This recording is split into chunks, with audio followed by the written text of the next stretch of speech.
चौथा प्रश्न, मैं उदास क्यों हूं? ऐसे तो सब है, सुख सुविधा, फिर भी उदासी कि घटती नहीं वरन बढ़ती ही जाती। क्या ऐसे ही व्यर्थ ही समाप्त हो जाना मेरी नियति है?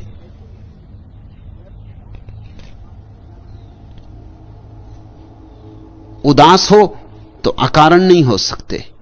तुम्हारे जीवन दर्शन में कहीं भूल होगी। तुम्हारा जीवन दर्शन उदासी का होगा। तुम्हें चाहे सचेतन रूप से पता हो या ना हो, मगर तुम्हारी जीवन को जीने की शैली स्वस्थ नहीं होगी, अस्वस्थ होगी।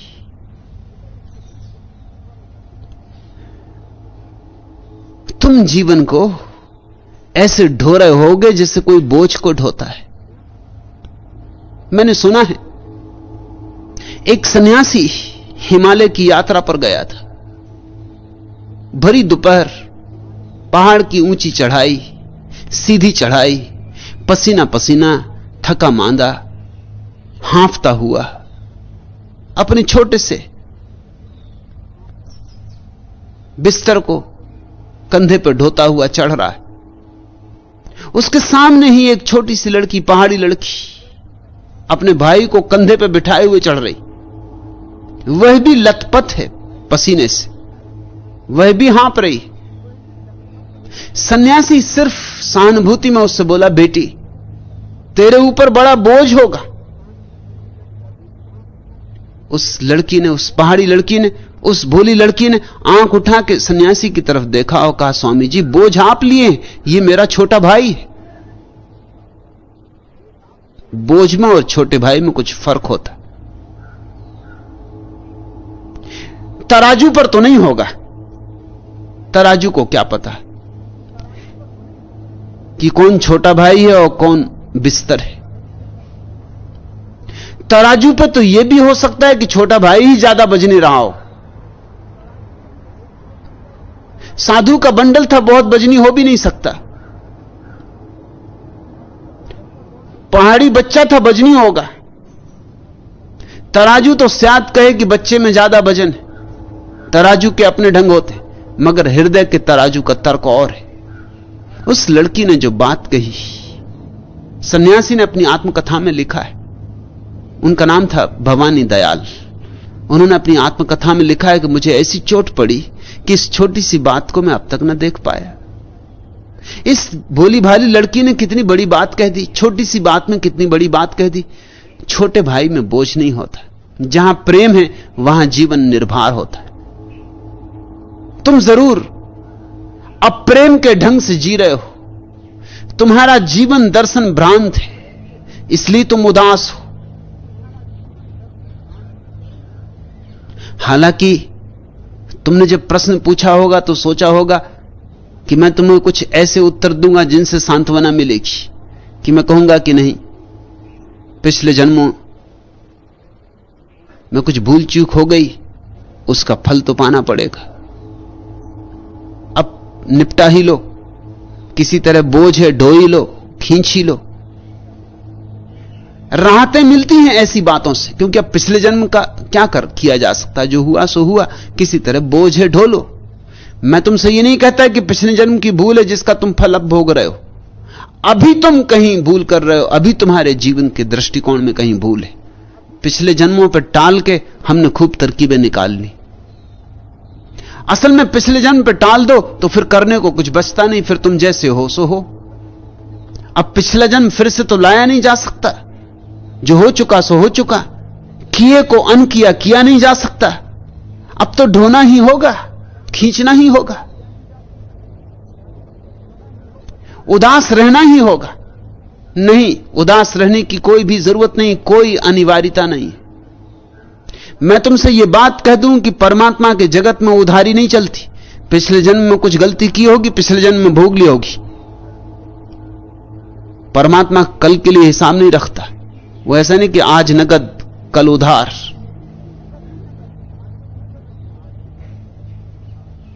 नगद ही नगद है, आज भी नगद और कल भी नगद। आग में हाथ डालोगे अभी जलेगा कि अगले जन्म में जलेगा?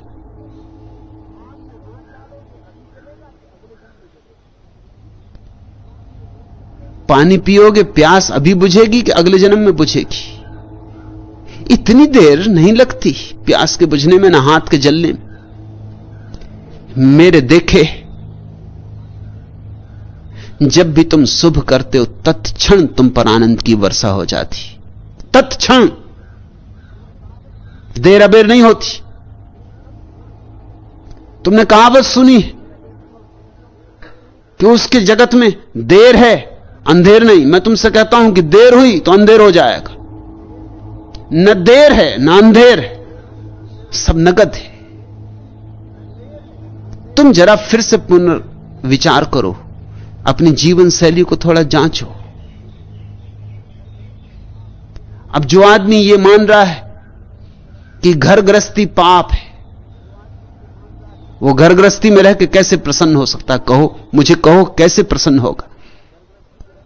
जो आदमी मानता है कि ये पाप है, कब इससे छुटकारा होगा? ये पत्नी, ये बच्चे, ये घर, ये संसार, कब आएगी वो सौभाग्य की घड़ी कि चला जाऊंगा हिमालय के किसी गुफा में और बैठूंगा, सब छोड़ छाड़ के संसार का माया मोह। जो आदमी ऐसा मान रहा है, और ऐसे ही आदमी मान रहे हैं इस देश में, तो हर आदमी ऐसा मान रहा है।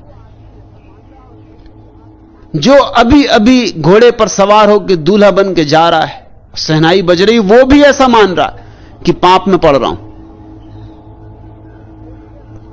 शहनाई अभी ही फीकी हो गई, फूल अभी कुम्हला गए, दुल्हन को लेके आया है डोले पर, दुल्हन अभी मर गई, लाश आ रही है घर। अब तुम्हारे चित्त के मूल स्रोत ही जैसे विषाक्त कर दिए गए। तुम्हें इतनी गलत बातें सिखाई गई। मेरे पास युवक आ जाते, वो मुझसे पूछते हैं कि शादी करें या ना करें। आप क्या कहते हैं? मां बाप पीछे पड़े, पाप में उलझाना चाहते। उन्हें पता नहीं कि मैं जरा और ढंग का आदमी हूं। वो और साधु सन्यासियों के पास जाके ऐसी बात कहते तो वो बड़े प्रसन्न होते कि बेटा तू बड़ा सात्विक है, तू बड़ा धार्मिक है, मां बाप की बातों में मत पड़ना, ये तो माया मोह में उलझाने की बात है, तेरे भीतर बड़ा बोध जगा है। जब मुझसे कोई ऐसा कहता है कि मुझे पाप में उलझा रहे हैं, तो मैं थोड़ा सोचता हूं कि ये युवक अगर विवाह करेगा तो मुश्किल में पड़ेगा, अगर नहीं विवाह करेगा तो मुश्किल में पड़ेगा। इसकी जिंदगी में उदासी नियति हो जाएगी। नहीं विवाह करेगा तो इसकी प्रकृति बदला लेगी, इसके जीवन की सहज आकांक्षाएं अतृप्त रह जाएंगी, तो चित्त खिन्न रहेगा, दबाएगा वासनाओं को, वे उभर उभर के आएंगी, तो जीवन एक अंतः संघर्ष हो जाएगा, एक आत्मिक कलह हो जाएगी। ये 24 घंटे अपने से लड़ेगा, और जो अपने से लड़ रहा है वह प्रसन्न नहीं हो सकता। उसकी ऊर्जा तो लड़ाई में ही क्षीण हो जाती, उसकी ऊर्जा फूल बनने को बचती ही नहीं, उसके भीतर कभी सहस्त्रार नहीं खिलता, नहीं खिल सकता। और अगर यह विवाह कर लेगा तो अभी से यह कह रहा है कि पाप, तो यह बोझ ढोएगा, ये पत्नी, ये बच्चे, ये घर द्वार, और उदास रहेगा। हमारी जीवन को देखने की पद्धति में कहीं बुनियादी भूल है, हमारा गणित गलत है। तुम कहते हो मैं उदास क्यों? तुम उदास हो क्योंकि तुम्हारा फलसफा, तुम्हारा दर्शन शास्त्र तुम्हें उदास कर रहा है। तुमने जिन धर्मों को पकड़ लिया है वो तुम्हें उदास कर रहे हैं। तुम छुटकारा पाओ इन सारी दृष्टियों से। तुम जीवन को जरा ज्यादा सरलता से जीने की शुरुआत करो। सिद्धांतों और शास्त्रों की आड़ मत लो जीवन को जीने में। जीवन को जियो, सरलता से, सहजता से, थोड़े नैसर्गिक, थोड़े प्राकृतिक, और तुम्हारे जीवन में भी उत्फुल्लता आएगी। अगर गुलाब को यह ख्याल आ जाए कि खिलना पाप है, तो फिर फूल खिलेगा तो भी उदास होगा, नहीं खिलेगा तो गुलाब के प्राणों में पीड़ा होगी कि बिना खिलाऊं। फूल टूटना चाहेगा, कली खुलना चाहेगी, और वृक्ष उसे दबाएगा और खुलने ना देगा तो आत्मघाती हो जाएगा। और अगर खुलने दिया, फूल खिला, तो उदास खिलेगा फूल, उसमें सुवास नहीं होगी,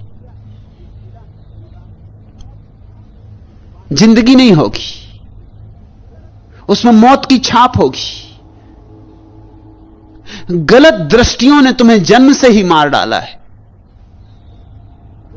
मगर वे दृष्टियां बड़ी प्राचीन हैं, बड़ी सम्मानित है, परंपरा से बड़ी समादृत है। तुम्हें याद भी नहीं है कि तुमने गलत दृष्टियां पकड़ रखी,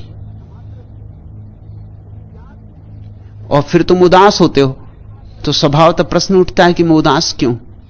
और फिर तुम उन्हीं महात्माओं के पास जाते हो जिन्होंने तुम्हारी उदासी के सारे बीज बोए। वो तुम्हें सांत्वना देते हैं कि पिछले जन्मों के पाप के कारण उदास, अब इस जन्म में मत करना, नहीं तो अगले जन्म में भी उदास रहोगे। उन्हीं की बातों के कारण तुम इस जन्म में उदास हो, उन्हीं की बातों के कारण तुम अगले जन्म में उदास रहोगे। कब तुम अपने महात्माओं से मुक्त होगे? परमात्मा की सुनो, महात्माओं से मुक्त हो। और परमात्मा की सुनना हो तो बीच से सारे महात्माओं को हटा दो। तुम्हारे भीतर ही निश्चल चेतना में उसका स्वर गूंजेगा, वहीं ध्यान जमाओ, शांत होकर वहीं बैठो, वहीं से आने दो उद्घोष, वहीं से आने दो आवाज, वहीं से आने दो उपदेश, और उसी की मान के चलो। और मैं तुमसे कहता हूं कि तुम्हारी जिंदगी में प्रसन्नता ही प्रसन्नता फैल जाएगी। इस कोने से लेकर उस कोने तक दीपावली ही दीपावली हो जाएगी, दिए ही दिए जल जाएंगे।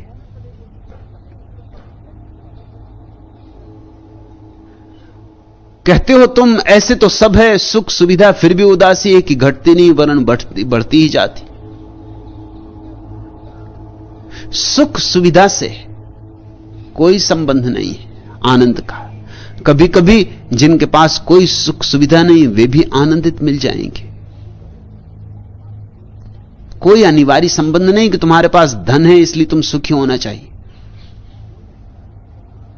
सुख तो एक कला है, प्रसन्नता एक कला है, एक राज है। जिसको आता है उसके पास धन ना हो तो भी प्रसन्न होता है, और धन हो तो निश्चित ही होता है।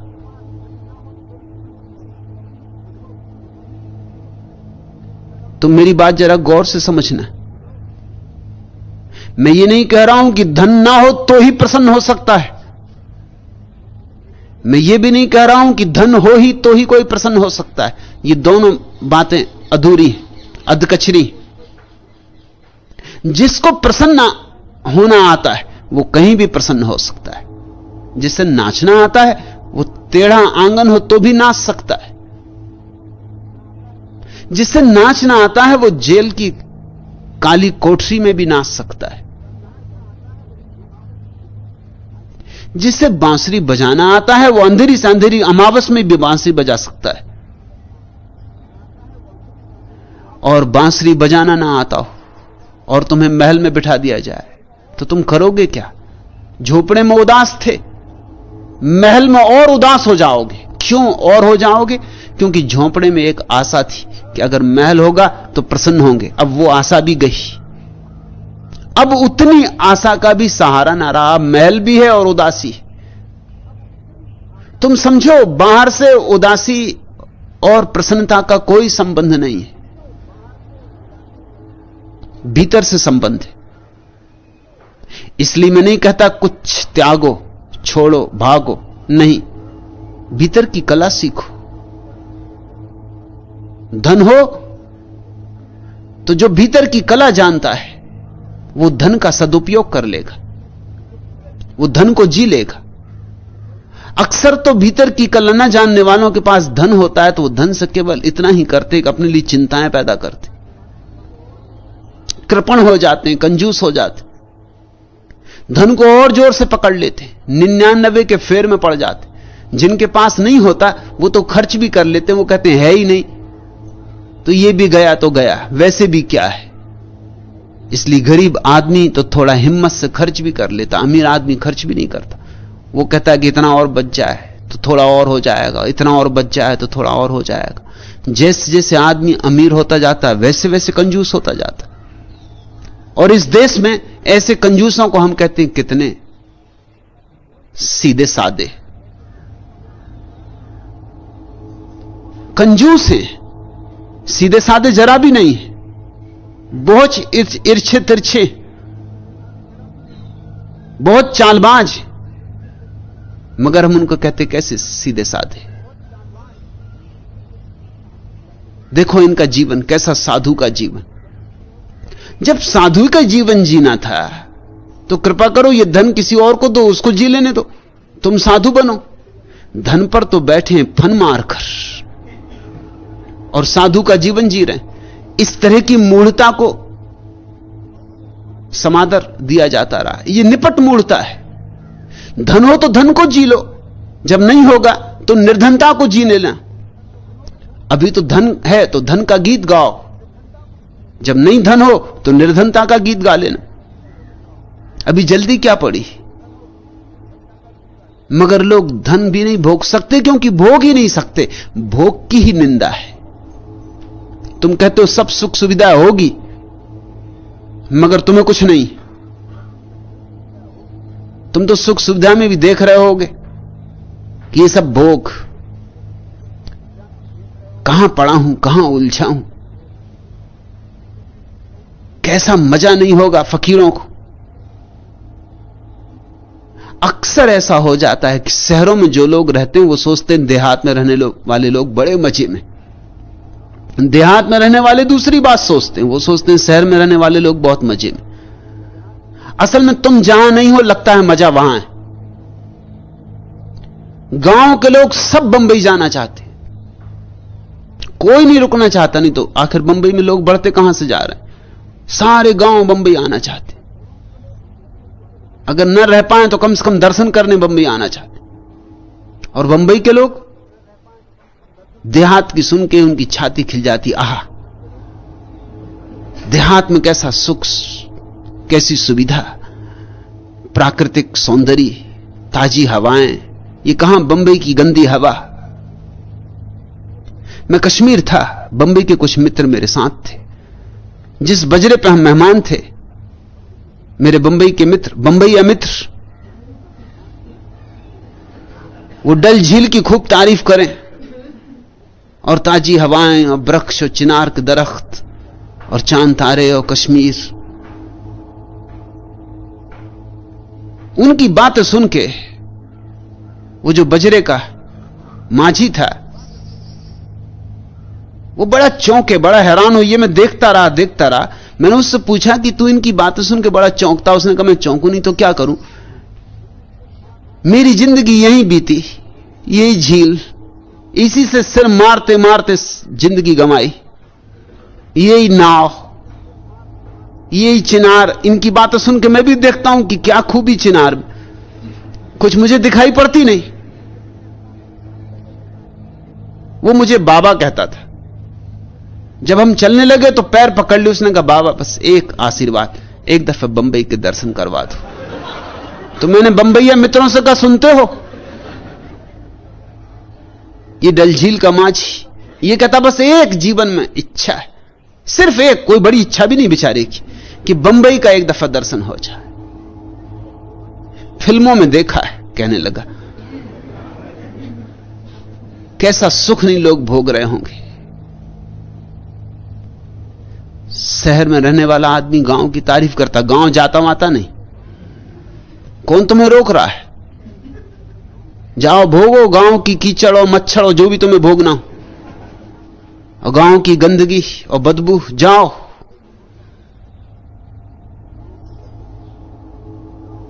गांव जाता करता नहीं, शहर में बैठ के विचार करता है। महल में बैठा आदमी सोचता आहा जिनके पास कुछ नहीं, घोड़े बेच के सोते, क्या मस्ती की नींद, फकीरों की नींद। एक हम, कि रात भर चिंता ही चिंता। और वो जो फकीर है वो देख रहा है कि महल में मजा चल रहा होगा, राग रंग चल रहा होगा। बड़ी उल्टी दुनिया है।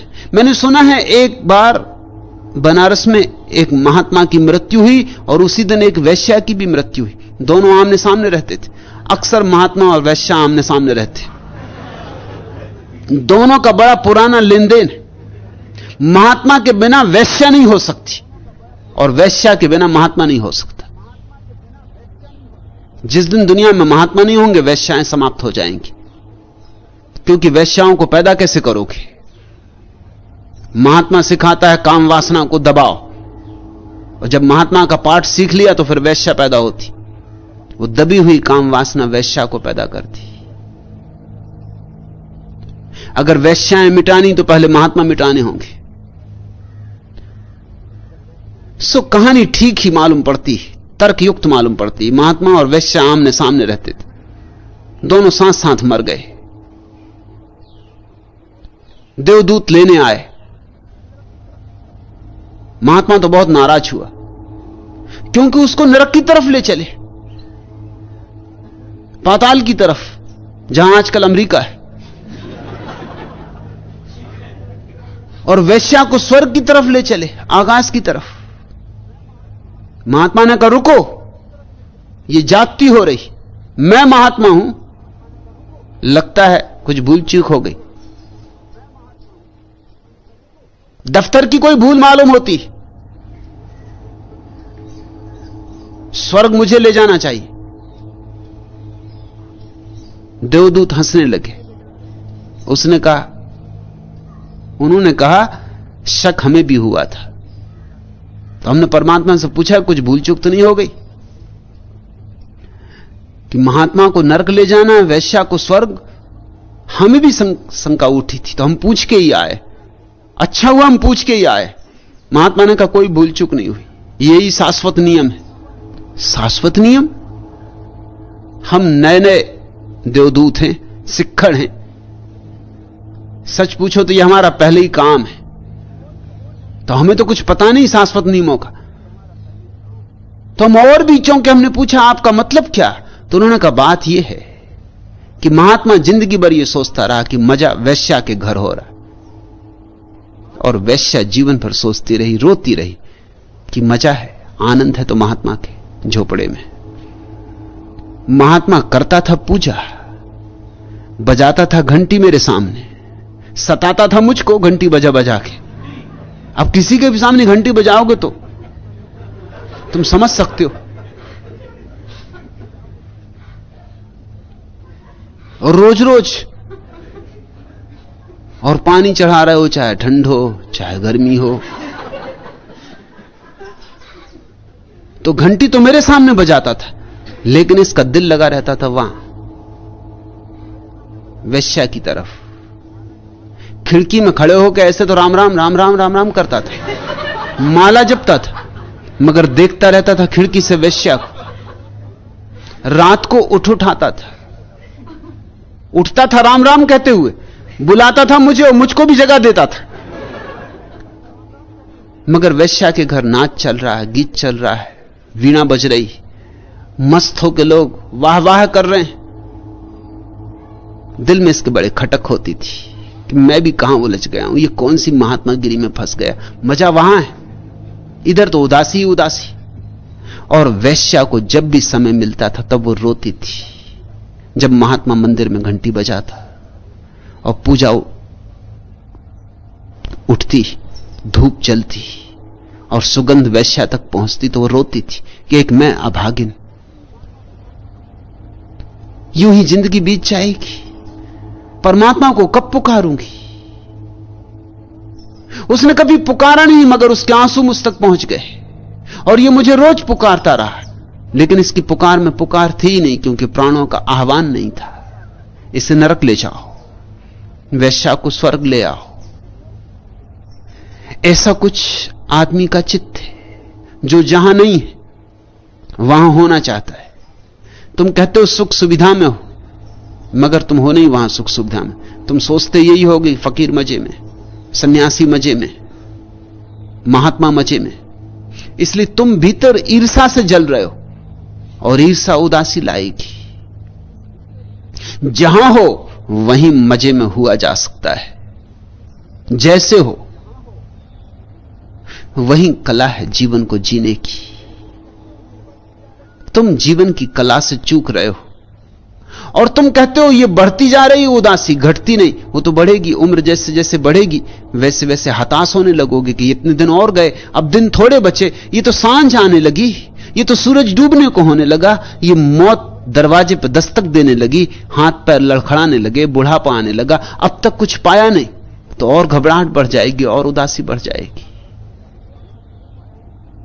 लेकिन ये मत सोचो कि क्या ऐसे ही व्यर्थ ही समाप्त हो जाना मेरी नियति। नहीं, किसी की भी नियति व्यर्थ समाप्त हो जाना नहीं है। नियति तो है सच्चिदानंद हो जाना, नियति तो है परमानंद हो जाना। लेकिन उस नियति को पूरा करने के लिए भी तो कुछ करो। बीज को डालो जमीन में तो अंकुरित होगा। पत्थर पर रख दोगे तो क्या करे बीज, कैसे अंकुरित हो? और जमीन में भी डाल दोगे और कभी पानी ना डालोगे तो भी क्या करे बीज, कैसे अंकुरित हो? और पानी भी डाल दोगे और धूप ना मिलने दोगे, छाता लगा के रख दोगे बीज पर, तो क्या करे बीज? संयोजन जुटाओ, सच्चिदानंद के घटने का संयोजन जुटाओ। बीज को गिरने दो भूमि में, जल से सींचो, धूप आने दो। फिर कुछ करना नहीं है तुम्हें, और कुछ खींच खींच के पत्ते नहीं निकालने, अपने से निकलेंगे। फिर तुम्हें कलियों को पकड़ पकड़ के खोलना नहीं पड़ेगा। तुम्हें कुछ नहीं करना है, तुम्हें सिर्फ व्यवधान हटा देने। तो कुछ सूत्र की बातें तुमसे कह दूं। एक, यह जीवन परमात्मा की भेंट है। तुम सौभाग्यशाली हो कि जीवित हो, इसको आधारशिला बनाओ। यह किन्हीं पापों का दंड नहीं है, यह परमात्मा की तरफ से सौगात है। अगर होगा तो पुण्यों का फल होगा। इतना प्यारा जीवन, इतना अद्भुत जीवन, इतना रहस्यमय लोक, और पापों का दंड। हटा दो उस पत्थर को और तुम्हारा बीज भूमि में पड़ जाएगा। फिर तुम जहां हो वहीं आनंद से जीने की चेष्टा करो। जहां तुम नहीं हो वहां के विचार छोड़ो, क्योंकि वे विचार केवल समय को खराब करवाते। और ऐसा एक भी आदमी नहीं, ऐसी एक भी स्थिति नहीं है जहां कुछ ना कुछ आनंद संभव ना हो। जो तुम्हारे लिए संभव हो वहीं जितना संभव हो उतना आनंद से जियो। जीसस का एक अद्भुत वचन है कि जिनके पास है उन्हें और दिया जाएगा, और जिनके पास नहीं है उनसे वही भी ले लिया जाएगा जो उनके पास है। अगर तुम आनंद चाहते हो तो थोड़े आनंदित हो तो तुम्हें और आनंद दिया जाएगा। तुमने ये बात तो जब सुनी है ना कि धन धन को खींचता है, यह सच है। ध्यान भी ध्यान को खींचता है, यह भी उतना सच है। आनंद भी आनंद को खींचता है, यह भी उतना सच है।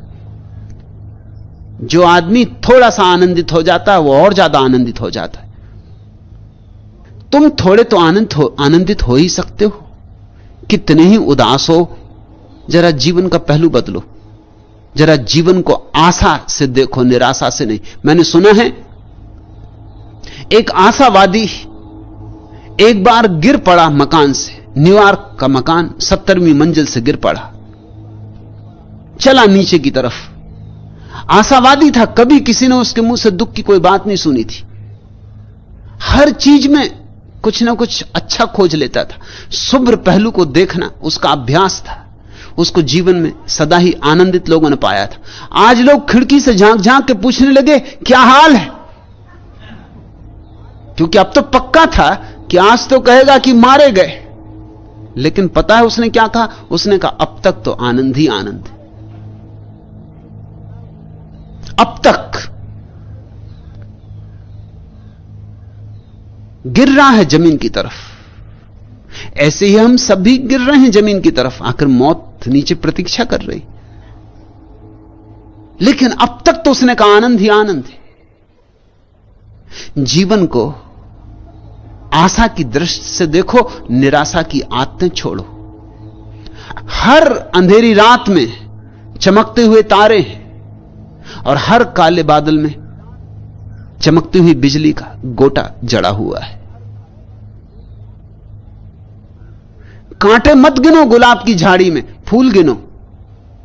और फूल गिनना सीख जाओ तो धीरे धीरे तुम पाओगे कि कांटे भी फूल हो गए। जिनके पास है उन्हें और दिया जाएगा, और जिनके पास नहीं है उनसे वह भी ले लिया जाएगा जो उनके पास। जो कांटे गिनेंगे उनके लिए फूल भी कांटे हो जाएंगे। गिनती बदलो, गणित बदलो, और तुमने पानी डाल दिया बीच पर। और तीसरी बात, सिर्फ सोचो विचारो मत, आनंद को अभिव्यक्त करो। तो धूप आ जाने दी तुमने, अभिव्यक्त करो आनंद को। लोग आनंद को अभिव्यक्त नहीं करते, गाली तो दे देते हैं, गीत नहीं गाते।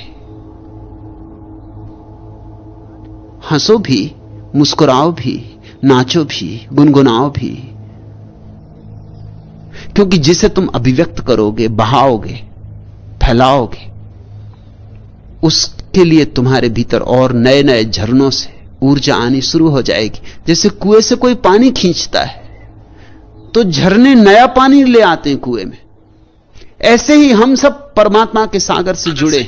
उलीचो, दो ही हाथ उलीचिए, उलीचो जो तुम्हारे पास है उसे बांटो, मस्ती को लुटाओ, और तुम चकित हो जाओगे। नई नई ऊर्जा, नई नई धाराएं, नए नए झरने फूटते आ रहे। और एक बार ये रहस्य पता चल जाए, ये राज हाथ में आ जाए कि लुटाने से बढ़ता है, बांटने से बढ़ता है, अभिव्यक्त करने से मिलता है और मिलता है, तो बस ये तीन सूत्र पूरे हो जाएं कि उदासी गई, रात गई, सुबह हुई। नियति नहीं है उदास होना, दुर्भाग्य है, दुर्घटना है। तथाकथित गलत जीवन दृष्टियों, गलत जीवन शास्त्रों का परिणाम है। गले में तुम्हारी फांसी लगी है, मगर चूंकि फांसी महात्मा लगाए हुए हैं, तुम फांसी नहीं तोड़ सकते, क्योंकि तुमको लगता है कि महात्मा फांसी नहीं लगा सकता, फूलमाला पहनाई होगी। जरा गौर से देखो, तुम्हारे धर्म ने तुम्हें जीवन नहीं दिया, जीवन छीन लिया है। एक नए धर्म की तलाश जरूरी, सारी पृथ्वी पर एक नई धार्मिकता की तलाश जरूरी। धार्मिकता होगी आने वाले भविष्य में, न हिंदू होगा, न मुसलमान होगा, न ईसाई होगा, एक धार्मिकता होगी। जीवन को जीने का एक अहोभाव होगा, एक धन्यवाद होगा परमात्मा के प्रति। उस नए मनुष्य के लिए ही आवाहन है मेरा सन्यास, उस नए मनुष्य के अवतरण के लिए भूमिका है। आज इतना है।